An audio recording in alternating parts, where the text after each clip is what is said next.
made by Dr. Oscar Hotel there. He told you, stand for what is right for the party. And look at what we have signed. And we must remain as ODM. And we've signed and agreed that we'll work together up to 2027. We have not passed any resolution as a party to say how we are going to go into the election of 2027.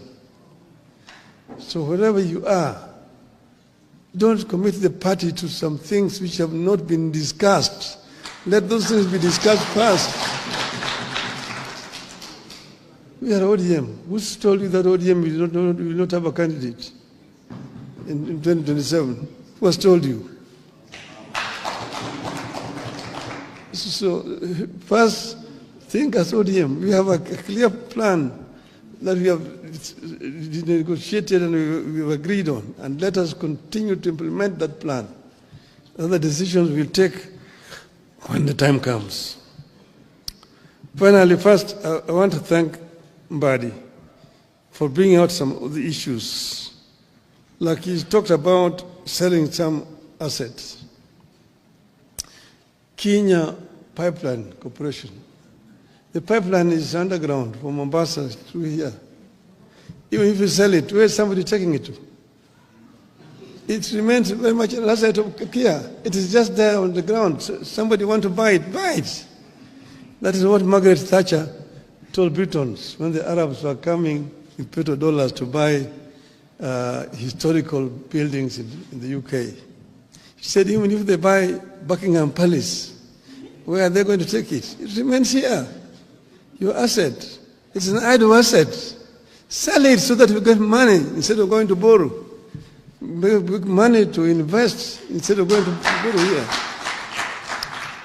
I want to sell the shares of Safaricom. Why not? Why don't you sell the shares of Safaricom? It just remains here in the country. This is what my friend, the Indian Prime Minister, Mr. Narendra Modi, has done in India. When he invited me to go to Gujarat as Chief Minister then, I went as a chief guest to what is called the Vibrant Gujarat. And there were many people who had been invited from outside India. And I was in a panel discussion with some of the Indian conglomerates, the Tata, Ratan Tata, the Adani groups, and all this together. And we saw how many deals were being signed, people coming to invest in Gujarat. The state of Gujarat is one of the states of India.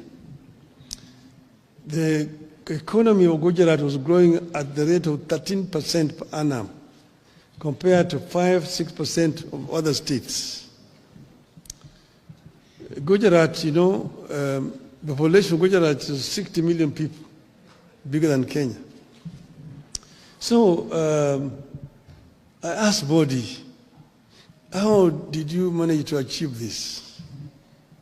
He went into his bookshelf and brought me a piece of legislation. He said, this is the secret. This was a PPP law of Gujarat, which he said, make it simple like this. It will attract people to come and invest in your country. Armed with that legislation, I came here and I presented it to the cabinet. And I told him what I saw in Gujarat is something astonishing. We approved the memo in the cabinet. It was then given to then Minister for Finance, who was acting, Mr. Michuki, to go and prepare a cabinet memo. When he took it to the mandarins in the treasury, they manipulated it, changed so many things.